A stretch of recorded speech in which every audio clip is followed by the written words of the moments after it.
Hi, this is Bill Schreffler. I'm the President and CEO of Pulse Broadband. I'm excited to be here today, and I have with me Dan Strode. Yeah, I'm Dan Strode with the Rawls County Electric Cooperative. I'm CEO and General Manager.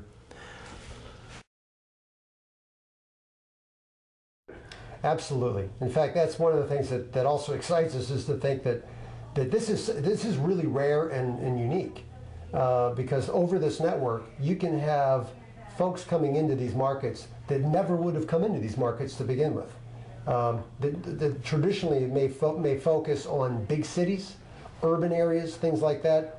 With this network and the ability to bring in these services, again, these are markets that they would never traditionally serve, that now they can get into these markets and actually deliver these services.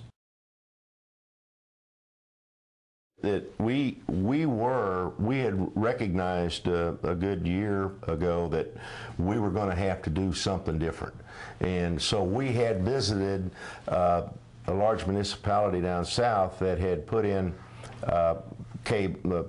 fiber optics throughout their city, and we went in and looked at their head-end equipment and their staff and such for their TV and other services there, and we looked at the fiber that they had put in, and I want to tell you, we just threw our hands up and said, we can't do this. We knew that what they had done, and we talked about the cost that they had gone through. They said, well, if they do that with the density we have here, we couldn't get it to pin out. But we looked at the numbers and said, we got to find something else.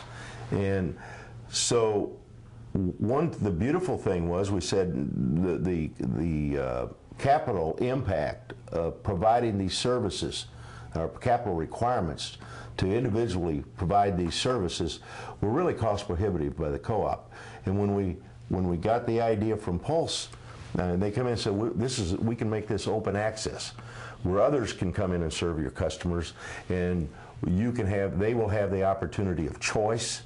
And if they don't like the service, they don't like the price, they can go to the other vendor. And I said, this is great. It relieved us of the responsibilities of getting into learning other businesses, multiple businesses, that really, as small as we are, was going to be very difficult to do and to staff with the number of opportunities we have out there. So this was a perfect fit for our situation. This is why this system is a perfect fit for rural areas. And I see this as a model that can sweep the country. I really do. This is everything. This is what we've been looking for. And I think this will catch on. And this is one of the benefits of this program, is that other than proprietary things, we're going to share our success to encourage others to take the risk. I mean, I don't see federal money at this level going very far into the future, so someone's going to have to see that it works. And we'll have the financial data there to help them, other co-ops, make this same decision. This is the business we understand. What I said earlier is, had we gone with a closed system, not only would we had the risk of building it right, but then we would also have the business of the risk of running it right. And when you have 6,000 meters, it's hard to bring in the expertise on staff that will be supported by 6,000 meters. And that was one of the concerns that we had. And see, open access is actually liberating, because this is true infrastructure. And see, as a small co-op in Missouri, we have 3 tiers. We have the small, locally owned distribution co-ops like Rawls County. Then we have regional transmission cooperatives, 6 of them around the state. And we have 1 co-op that generates electricity. So we collectively go through and we work together and in a way that works. Collectively, we're the 3rd largest utility in the state of Missouri. Individually, Rawls County is one of the smallest distribution co-ops. And so we buy all of our power from our sister cooperatives. And we deliver it to our customers, our members, and we make sure we sell service. We make sure that the quality of that electricity delivered over our distribution lines is right. We make sure we get it repaired, we keep their lights on. and we leave the risk of transmission and generation to larger co-ops that we've all formed and own. It's the same thing here with the fiber.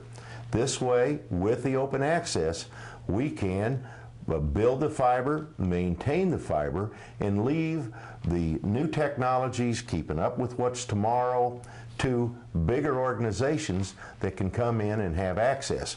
We can monitor quality of service and make sure that the maintenance is properly executed on that infrastructure. Everybody wins. This is one of the greatest things. This was liberating to us as a small business entity, and I think others will see this business model in the same light.